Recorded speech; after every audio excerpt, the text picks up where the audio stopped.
بسم الله الرحمن الرحيم.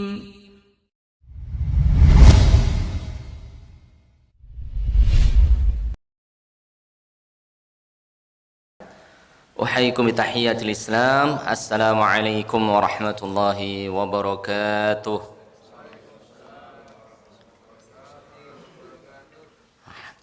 الحمد لله الحمد لله الذي بنعمته تتم الصالحات.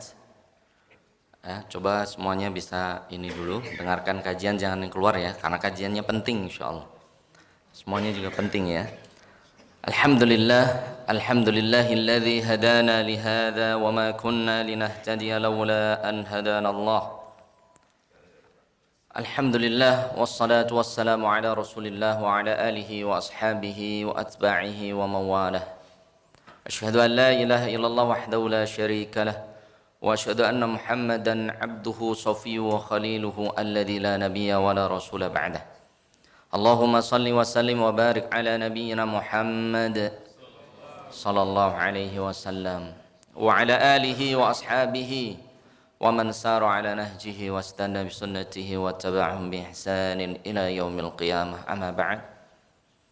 Jamaah ikhwani wa akhwati fid din, bapak-bapak, ibu-ibu, rekan-rekan jamaah salat zuhur Masjid Al-Ahnaf yang semoga selalu diridhoi oleh Allah, diampuni oleh Allah Subhanahu wa taala, mendapatkan taufik dan hidayah dari Allah Subhanahu wa taala.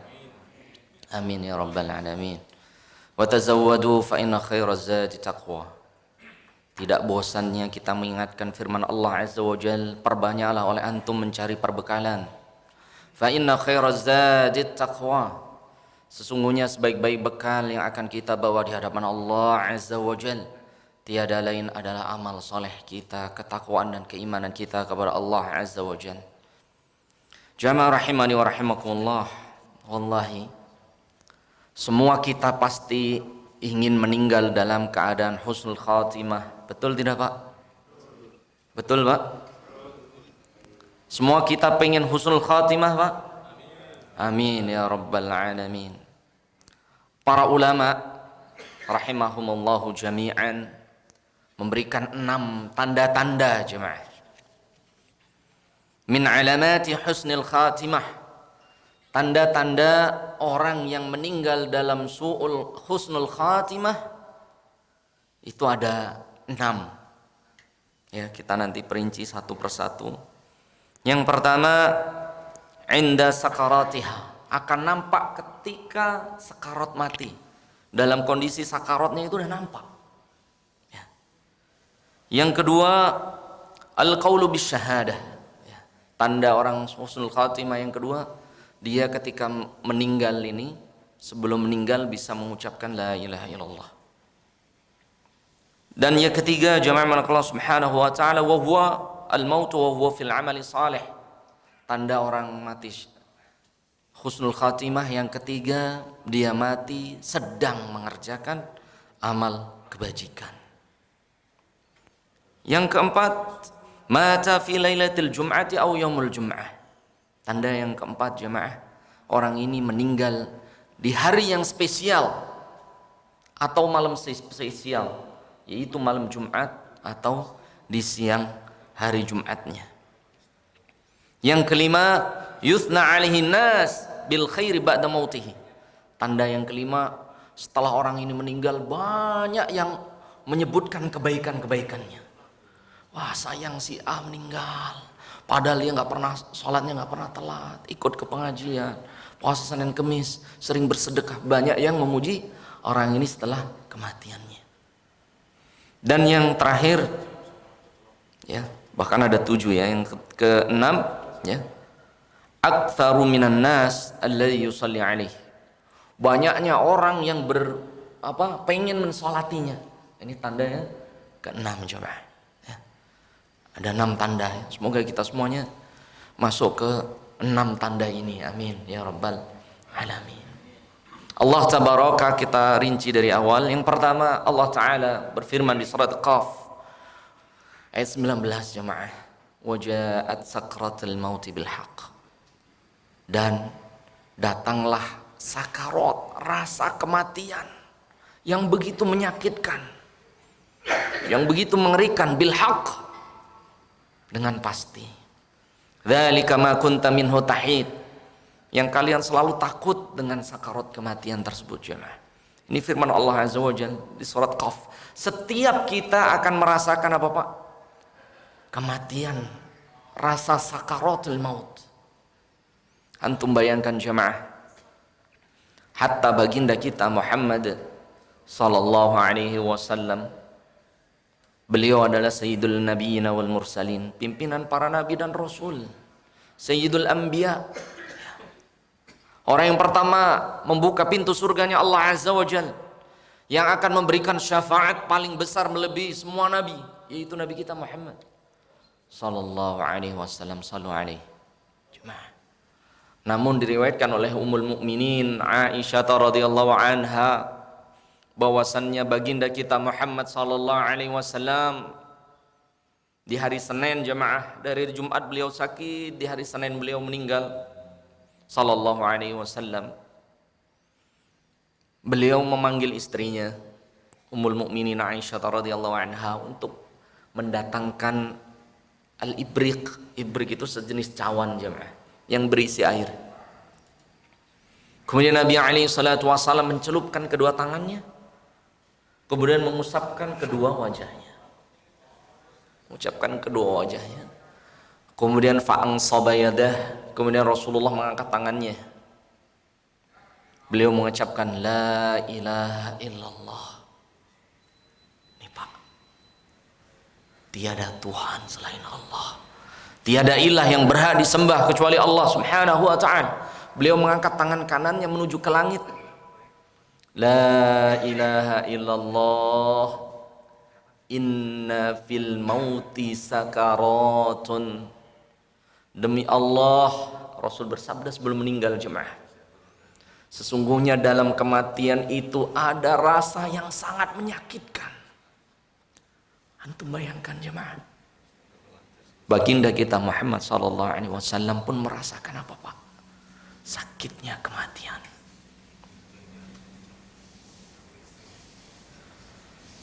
Kemudian Rasulullah sallallahu alaihi wasallam sambil mengangkat tangannya lagi, wa ana dzahibun ila rafiqil a'la, saya akan menuju ar-rafiq, kepada zat yang maha agung, al-a'la, yang maha tinggi. Kemudian tangan baginda sallallahu alaihi wasallam melemas dan meninggal jemaah. Antum bayangkan Rasulullah alaihi salatu wasallam saja merasakan sakit jemaah sebelum meninggal. Ini baginda Muhammad sallallahu alaihi wasallam. Bagaimana dengan kita jemaah? Bagaimana kita yang banyak dosa ini? Ya Rabb, la haula wala quwata illa billah. Rasul mengajarkan doa, Allahumma a'inni ala sakratil maut. Ya Allah, ringankan aku dalam sakarat maut. Ini Rasul aja berdoa apa? Allahumma a'inni ala sakratil maut.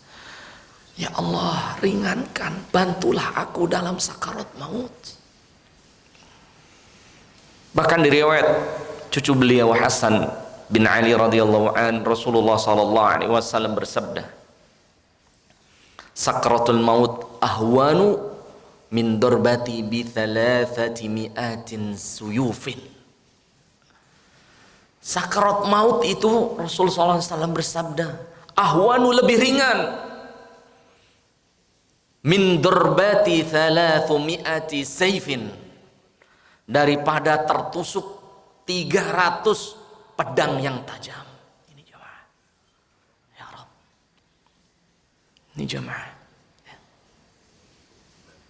ini beratnya sakarat maut ini jemaah. Bahkan Nabi alaihi salatu wasallam menyebutkan bahwasanya sakarat maut itu seperti syajaratuz zakum, seperti pohon yang berduri. Antum tahu di Arab itu ada pohon yang berduri jemaah. Di neraka juga ada nanti apa? Syajaratuz zakum. Ini kalau unta makan mati Pak. Unta makan pohon ini mati karena apa? Tajamnya duri. Nabi alaihi salatu wasallam menggambarkan sakarat maut itu seperti harir, sutra Pak, Kemudian ada syajaratuz zakum, ada pohon yang berduri ditaruh di tengahnya, kemudian ditarik sekencang-kencangnya. Tamazzaqo. Maka sutra itu pun tercerai-berai dan apa Pak? Benang-benangnya itu tertarik. Itu contoh kematian jemaah. Sakarat maut. Ya. Nabi kita tercinta saja merasakannya. Ya, merasakan sakitnya. Ya. Bagaimana yang paling ringan jemaah? Jadi orang yang meninggal yang orang mukmin dari sahabat Buraidah radhiyallahu an, dia punya ayah.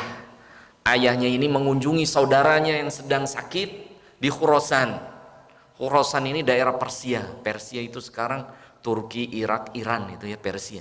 Di daerah Khurasan mendatangi dari Madinah ke sana cuma jauh. Ya. Kemudian mendapati saudaranya dalam sakarat, sama sakarat. Kemudian saudaranya meninggal jemaah. Ya. Ini tanda husnul khatimah itu apa Pak?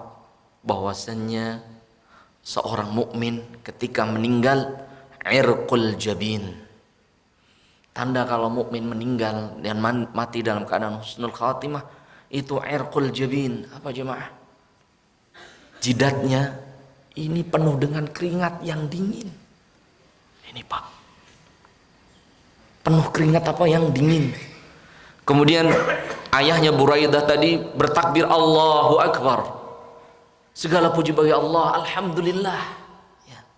Saudaraku jemaah meninggal. Dan meninggalnya jemaah? Bi'irkil jabin. Mautul mu'min bi'irkil jabin. Tanda kematian orang mukmin mati husnul khatimah itu Pak. Bi'irkil jabin. Dengan munculnya keringat di jidatnya. Ini Pak, ini ya. Ya. Jadi sahabat Buraidah tadi ayahnya sangat gembira bahwasanya saudaranya bisa berkeringat di Pak? Jidatnya. Dan dingin keringatnya. Ini tanda yang pertama dalam sakaratnya jemaah. Ya. Namun sakarat ini tidak bisa dihindari jemaah. Bahkan seorang sahabat Shaddad bin Aus beliau berkata, sakaratul maut akhwafu syai'in lil mu'min. Ketahuilah sakarat maut itu yang paling mengerikan bagi orang-orang yang beriman jemaah. Ya. Kemudian wa huwa asyaddu min minsyar. Sakarat maut itu lebih perih daripada goresan minsyar itu gergaji jemaah. Tahu Pak gergaji kan berduri-duri, itu digeser. Ini lebih perih lagi. Wa asyaddu minal miqas, dan lebih tajam dari siletan miqas. Miqas itu apa Pak?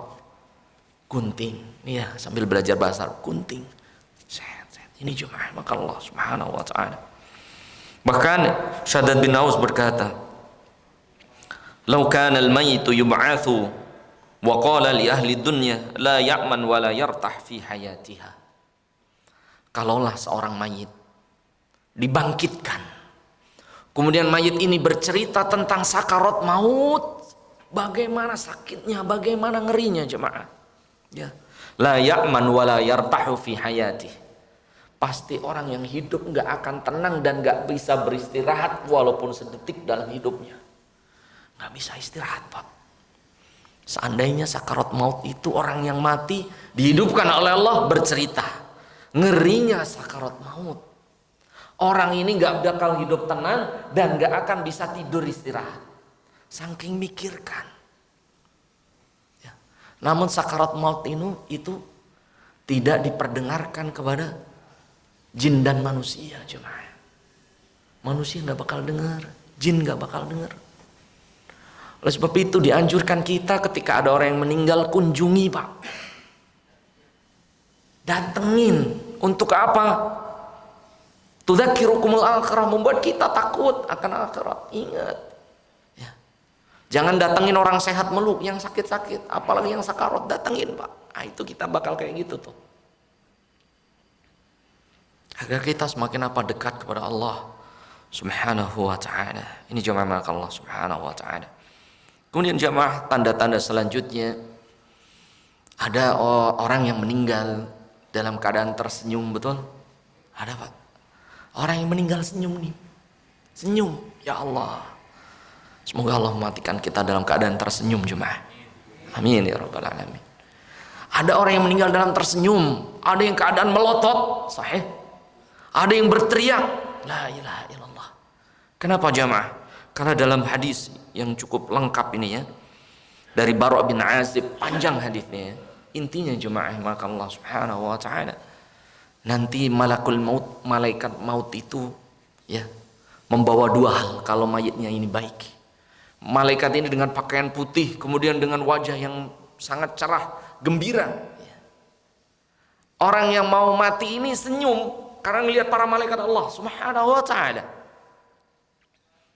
Bil akfanil jannah wa bihanutin minal jannah. Malaikat ini membawa dua. Yang pertama kafan dari surga, yang kedua minyak wangi dari surga. Dan wallahi demi Allah, ada orang ya, seorang ustadz ya, meninggal dia.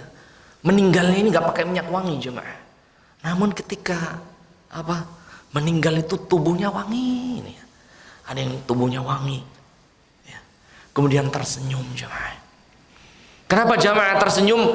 Karena orang yang dalam sakarat, kalau dia orang beriman, dilihatkan ma'wahu wasmakanahu wa ajrahu. Karena sebelum meninggal oleh Allah dibukakan, ini tempatmu, ini derajatmu di akhirat, ini ampunanku. Bagaimana mayat itu tersenyum tidak Pak? Tersenyum jamaah. Pernah lihat saudara, tetangga, teman jenazah mayit yang meninggal tersenyum jemaah.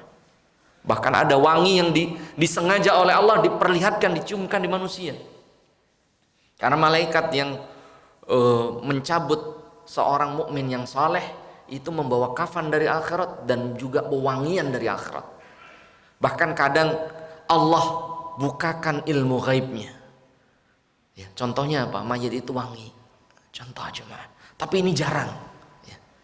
Jarang diperlihatkan oleh Allah karena itu hal gaib. Ya. Tapi ada yang dibuka oleh Allah Subhanahu wa taala, ini contoh orang yang beriman, jemaah. Maka dia wangi, jemaah. Ini jemaah. Ya, contoh husnul khatimah yang selanjutnya jemaah. Ini yang kedua ya. Yaitu apa jemaah? Para ulama mengatakan salasati ayyam au usbu'. Jadi 3 hari atau sepekan sebelum meninggal orang ini tuh melakukan amal-amal soleh. Seminggu atau 3 hari sebelum orang ini meninggal, dia itu melakukan amal-amal soleh. Ini ciri-cirinya orang yang mati husnul khatimah. Ya, dia baca Quran, sholat ke masjid nggak pernah telat, ya, ke pengajian, ke ta'lim, sedekah, ini ya. Sebelum meninggalnya tuh. 3 hari atau sepekan sebelum meninggal, ya Allah, beramal soleh jemaah. Ya Allah, kangen kita kayak gini meninggalnya ya. Bukan main PS, main game terus ya. Ini su'ul khatimah khawatirnya ya. Seminggu sebelum meninggal malah ikut lomba PS. Wah, ikut ini, ikut itu, tapi duniawi. Akhirat jemaah. Seminggu atau 3 hari sebelum meninggal, dia melakukan amal-amal soleh. Bahkan asyaddu mimman qabl, bahkan ibadahnya itu tambah meningkat sebelumnya daripada seminggu sebelumnya. Seminggu sebelumnya dia masih sholat berjamaah, tapi kadang masih belum subuh ke masjid. Tapi ketika mau meninggal subuhnya nggak pernah telat. Wah, baca Qur'annya semangat, nongkrongnya di masjid bukan di kafe lagi. Allah jemaah. Seminggu atau 3 hari sebelum meninggal melakukan amal kebajikan lebih semangat daripada seminggu sebelumnya. Ini jemaah, ini husnul khatimah. Ini jemaah. Makanya jangan bosen Pak beribadah tuh Pak. Wah kayaknya udah khatam berkali-kali, sekali-kali dah sebulan ini nggak ngaji. Jangan. Terus. Kalau bisa gaspol, terus tancap gas beribadah kepada Allah Subhanahu wa ta'ala. Nabi alaihi salatu wasallam bersabda dari sahabat Hudzaifah al-Yamani radhiyallahu an, Rasulullah SAW bersabda bahwasannya wa man shoma yauman fi sabilillah khatamallahu lahu bihi wa dakhalal jannah. Contoh orangnya itu apa? Dia puasa sunnah.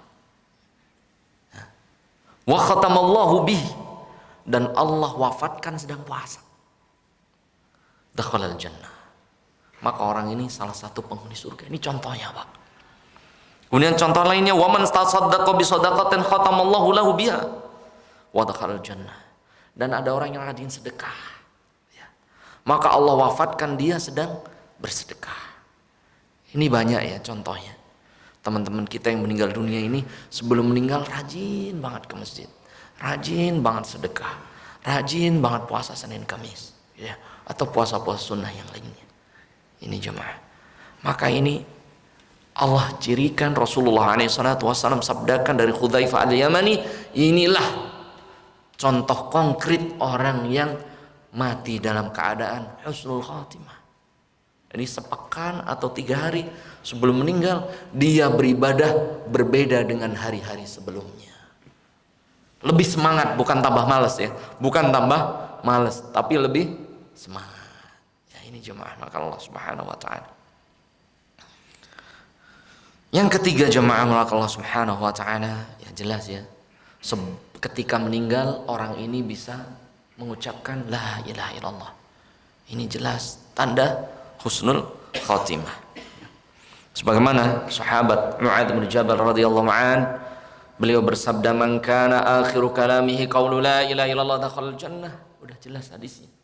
Barang siapa ucapan terakhir seseorang itu la ilaha illallah dakhalal jannah, sudah dipastikan dia itu mati dalam keadaan husnul khatimah. Namun coba bayangkan jemaah, sakarat itu seperti apa Pak tadi? Seperti digores atau digosok atau dipotong dengan apa? Gergaji. Na'udzubillah. Dilukai, disobek-sobek dengan pisau. Atau sebagaimana kain sutra yang di dalamnya dikasih tumbuhan berduri, kemudian ditarik sekencang-kencangnya kain tersebut. Kira-kira kainnya gimana bentuknya, Pak? Hancur, berantakan, terkoyak-koyak gitu ya. Jadi sakarat itu berat untuk ngucapin la ilaha illallah, Pak. Karena orang dalam keadaan apa, Pak? Wallah, berat. Berat sekali. Untuk mengucapkan la ilaha illallah itu berat, Pak. Jangankan itu, Pak. Paman Nabi alaihi salatu wassalam, paman Nabi ada 3, 1 bibinya. Al-Abbas, Hamzah, Abu Talib, punya bibi namanya Sofiyah. Ini bibi dan paman Rasul, ada 4 ya.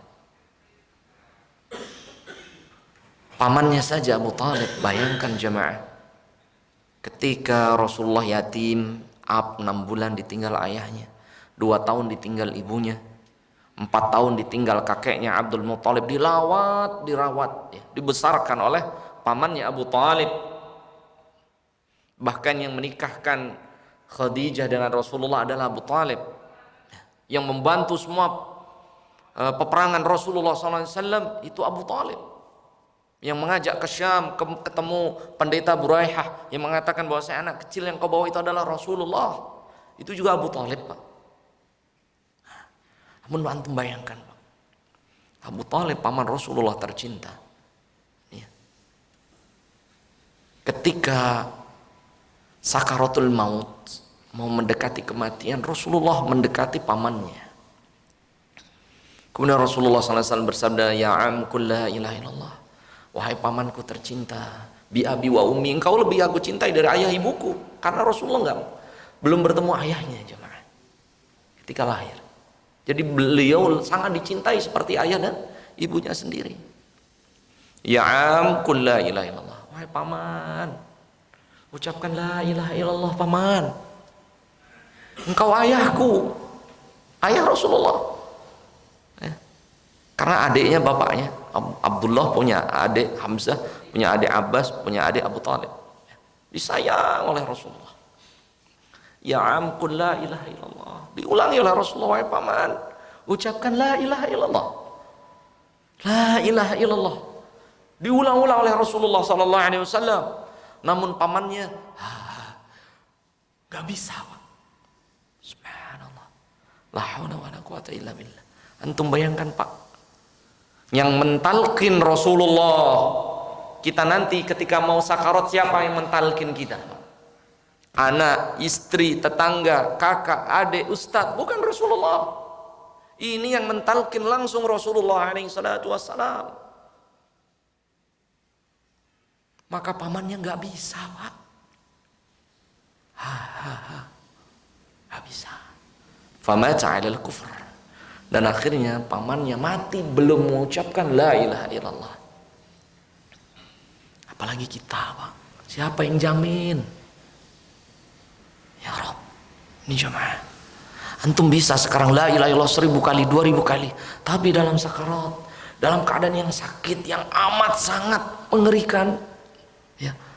Kalaulah orang mayit dibangkitkan untuk mengungkapkan bagaimana sakarat maut, orang yang hidup nggak akan bisa hidup tenang selama hidupnya dan nggak bakal istirahat. Kepikiran terus, Pak. Maksudnya itu, saking ngerinya. Akhirnya pamannya pun meninggal dalam kekufuran, nggak bisa ngucapin la ilaha illallah, Pak. Ini paman Rasulullah alaihi assalatu wassalam, beratnya, Pak, ngucapin apa? La ilaha illallah. Karena jaminannya surga. Langsung itu. Ampunan Allah, surga langsung disiapkan oleh Allah. Namun ini berat, Pak. Maka perbanyak zikir yang paling afdal, la ilaha illallah, sebelum tidur. Siapa tahu kita dalam tidur dijemput oleh Allah. Jadi sebelum tidur kita sudah la ilaha illallah. Ini, Pak. Bika nahya wa bika namut wa bika nub'atsun. Dengan la ilaha illallah kita dihidupkan oleh Allah dan dimatikan oleh Allah dan dibangkitkan oleh Allah. Ini kalimat la ilaha illallah jangan sembarangan. Ucapan yang paling berat, zikir yang tidak ada tandingannya adalah ucapan la ilaha illallah. Dan Allah Ta'ala berfirman di surat Ibrahim, surat 13 ayat 27, yuthabbitullahu alladhina amanu bil qawli tsabiti fil hayatid dunya wa fil akhirah. Adapun orang-orang yang beriman, dia istiqomah dengan keimanannya, tidak pernah meninggalkan yang wajib, terutama sholat, Pak. Gak pernah dia. Maka Allah berikan kemudahan, Pak. Di surat Ibrahim ayat 27, yuthabbitullahu alladhina amanu bil qawli tsabit. Allah akan menguatkan orang tersebut dengan ucapan yang paling berat, yaitu la ilaha illallah. Fil hayati dunya, baik di dunia, wa fil akhirah. Adapun ketika dalam kematiannya dia bisa ngucapin. Selama satu yang nggak bisa, sebagian ulama selama satu yang nggak pernah dia tinggalkan sholatnya. Insya Allah bisa, Pak. Tapi kalau udah sholat malas-malesan, kerja malah semangat, ini aneh. Main game dipol-polin, ya. Astagfirullah. Handphone pergunakan tuh dengar taklim, pengajian. Ini jemaah Allah Subhanahu wa taala. Ya santai dengan kajian dan lain sebagainya jemaah. Ya. Semoga Allah Subhanahu wa taala memudahkan kita untuk mengucapkan la ilaha illallah di akhir ayat kita. Kemudian Allah lanjutkan di ayat 27-nya, wa yudhillullahu dzalimin. Adapun orang yang zalim, ya, Allah sesatkan dia, nggak bisa ngucapin la ilaha illallah di akhir hayatnya. Dan kezaliman yang paling besar yaitu meninggalkan sholat dan berbuat syirik. Nggak ada lagi, Pak. Kezaliman yang paling besar berani meninggalkan sholat dan juga apa, Pak? Berbuat syirik. Itu jamaah Allah Subhanahu wa taala. Jadi sholat itu dipaksain, Pak. Berat atau apapun sholat. Bahkan di zaman Nabi sallallahu alaihi wasallam, ya, ketika perang Uhud jamaah, kaum muslimin kalah, betul? 75 sahabat Rasulullah meninggal dunia, pamannya Hamzah meninggal dunia. Pemuda yang paling dia cintai meninggal dunia. Ya. Orang-orang yang sangat dicintai Rasulullah meninggal dunia. Nah, kemudian ada dua saudara, adik kakak, Pak, terluka dalam perang Uhud. Yang satunya pincang, yang satunya terluka. Jadi dua orang ini ketika mau berjalan itu saling apa, Pak? Saling menggendong. Tahu, Pak, saling menggendong, Pak. Jadi kalau yang ini capek, adiknya digendong. Adiknya udah digendong, kakaknya capek, kakaknya digendong. Gantian, jemaah. Antum tahu orang yang saling menggendong itu kemana dia, Pak? Tetap ke masjid, Pak. Masya Allah. La haula wa la quwwata illa billah. Maka Rasulullah SAW melihat sahabat dua orang ini, Pak, saling menggendong, saling menyeret menuju masjid Nabi SAW. Rasulullah nangis. Ya Allah. Sesungguhnya dua orang ini mempunyai uzur syar'i, sakit, boleh sholat di rumah. Betul tidak, Pak? Mereka pulang perang, Pak, dengan luka. Gak bisa jalan dengan sempurna kecuali digendong temannya. Ditarik oleh saudaranya, dipapah oleh saudaranya, saling bergantian memapah. Namun dua orang ini, ya Allah, setelah pulang perang bukannya istirahat dengan luka-lukanya, Pak. Ada panggilan Bilal bin Rabah, Allahu Akbar, datang, Pak. Maka Rasulullah SAW menangis, ya Allah, Masya Allah. Nah ini, Pak, bukan karena sakit gatel, sakit perut dikit masuk angin. Ini udah nggak ke masjid seminggu. Ini pulang perang, Pak, dengan luka yang masih menganga, belum sembuh. Ke masjid juga harus digendong, Pak, dipapah satu dengan yang lain. Ini saling membantu dalam kebaikan. Ini jemaah, tetap ke masjid. Allah jemaah. Ini jemaah, maka Allah Subhanahu wa taala. Tanda-tanda seseorang husnul khatimah. Yang pertama tadi apa, jemaah? Terlihat ketika dalam sakarat maut. 3 hari sebelum dia meninggal, seminggu sebelum meninggal, udah kelihatan, Pak. Dia beribadah melebihi porsi-porsi seminggu sebelumnya. Masya Allah. Dan ketika sakarat, bagaimana jemaah? Orang ini tersenyum, Masya Allah. Kemudian dahinya ini penuh dengan keringat. Ini jemaah. Dan yang terakhir, ini ya, kalau bisa meninggalnya di hari Jumat atau di malam Jumat, sempurna tanda-tanda orang meninggal dalam keadaan husnul khatimah. Terus bagaimana kita yang masih hidup, Pak? Perbanyak doa kepada Allah, nggak ada lagi. Nabi SAW bersabda dari sahabat Salman Al-Farisi radhiyallahu an, la yuradul qadru illa du'a. Demi Allah, qada dan qadar Allah itu masih bisa berubah dengan doa, Pak. Jangan bosan-bosan antum minta Allahumma, ya Allah, amitni ala husnil khatimah. Matikan aku dalam keadaan yang baik, sedang beramal saleh, sedang beribadah kepadamu ya Rabb. Ya. Wa a'udzubika min su'il khatimah. Dan jauhkan kami dari kematian su'ul khatimah. Mulai yang dulunya hobi nyanyi, ngaji. Nah, ini Pak. Karena nggak mungkin antum nyanyi sambil ngaji, betul? Nah, susah. Usahakan, Pak. Jangan sampai antum terkenalnya karena nyanyinya bagus. Nyanyi kus plus, nyanyi ini, nyanyi itu. Bukan.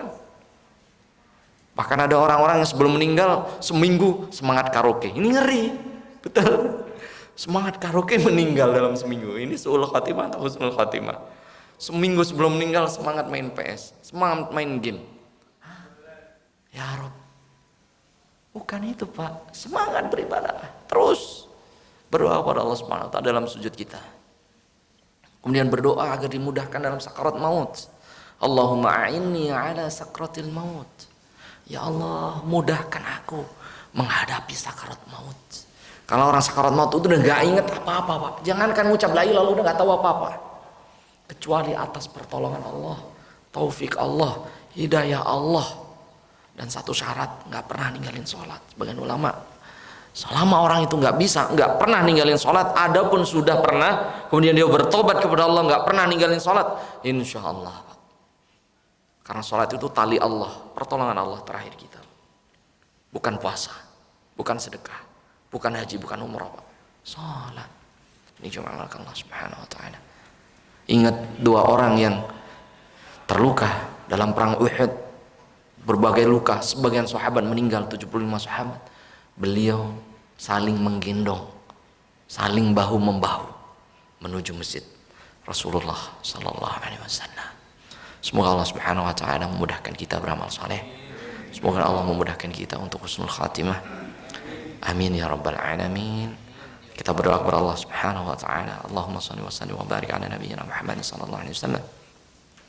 Allahumma inna nas'aluka husnal khatimah wa na'udzubika min su'il khatimah. Allahumma ja'al akhiru kalamina qawlu la ilaha illallah yakunu lana hujjatan indallah. Allahumma a'inni ala sakratil maut. Allahumma hawwin 'alaina fi sakratil maut wan najata minan nar wal 'afafa 'indal hisab wal maghfirata yawmal hisab ya rabbal alamin. Rabbana zalamna anfusana wa illam taghfir lana wa tarhamna lanakunanna minal khasirin. Rabbana atina fid dunya hasanah wa fil akhirati hasanah wa qina adzaban nar. Wa sallallahu ala nabiyyina Muhammadin sallallahu alaihi wasallam. Wa akhiru da'wana anil hamdulillahi rabbil alamin.